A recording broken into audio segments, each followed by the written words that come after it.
Hey everybody, welcome back. So today I'm going to do a quick review of the new Scream Factory release of the Slumber Party Massacre. And this release joins their new Roger Corman line of restoring a lot of the Corman library that they bought like a year or two ago, I think 2 years ago or something. So if you're not too familiar with it, the title pretty much explains the plot. It's actually about a group of high school girls that are having a slumber party and there's a massacre going on with a killer. Now, the interesting thing about Slumber Party Massacre is that it was directed by a woman, Amy Holden. And unlike probably some of the films that were made today, like, it still has sort of all the usual elements. It's really violent. It's got, it's got shameless nudity.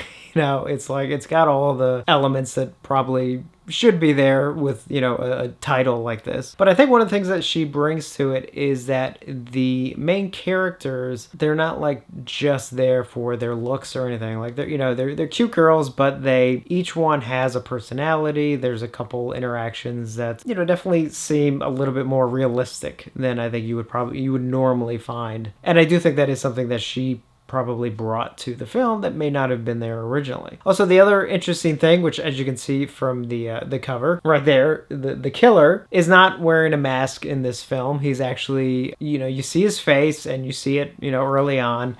He's just running around. He's got a giant drill kind of thing, even though he does use a couple other things to take out a couple people. But his main thing is this giant drill, and he's just insane. I mean, that's kind of an interesting take, because this is what, 1982, I think 81, 82 when this came out. So it's still kind of around the time where everyone was trying to come up with a masked killer. And Slumber Party Massacre decided to go a different route. And as I mentioned earlier, Shout Factory bought the Roger Corman library, or at least most of it, a couple of years ago. So what they've been doing is restoring these films because they have access now to the original camera negatives, for example. And they put out several so far. And I think I have all of them. I think there's only one actually I haven't watched yet. I think maybe Galaxy of Terror. I don't think I've watched that one yet. All the other ones I've watched, though, have looked so good, and I'm going to add this one to the list. What's great about the restoration that they're doing, they're really putting a lot of effort into them because they're giving them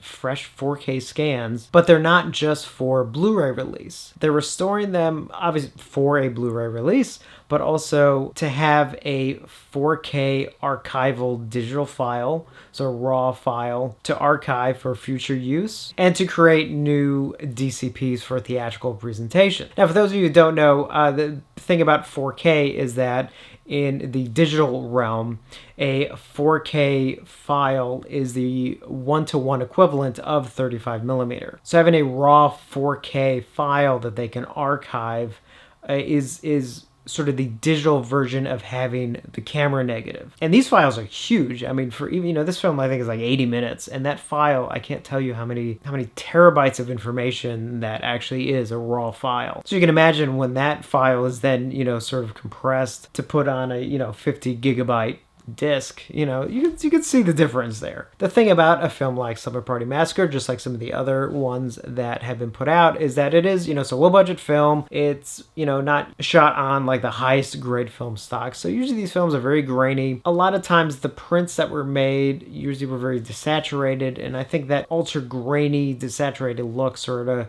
carried itself over to previous video releases. But now with these new ones that they're doing, that they're taking from the original negative, the grain is still there, but it's managed, and you have colors back, you have a lot of detail. The audio is clean. I mean, it really is just a very great presentation of the film. And of course, the nice thing is that they are porting over all the previous extras. There aren't any new ones on this one, which is, it's okay, because actually I do like the extras that are on there. I mean, I don't know what else you could add. I think sometimes just even having like a little extra something, does sort of entice people to also double dip on some of these titles. Although obviously for this release, if you saw my unboxing video, obviously one of the draws is not only getting Slumber Party Massacre, but also getting the figure with it as well. And that is one good looking NECA figure, I'll tell you. So again, this one joins the line of Corman titles that Shout/Scream Factory are putting out. So far, I mean, they've all been just really, really amazing. So I'm definitely looking forward to any future ones that they have coming. Hopefully Death Race 2000 is soon, because that is definitely one I really want as well. So I just want to do a really, really quick review of the new Slumber Party Massacre. And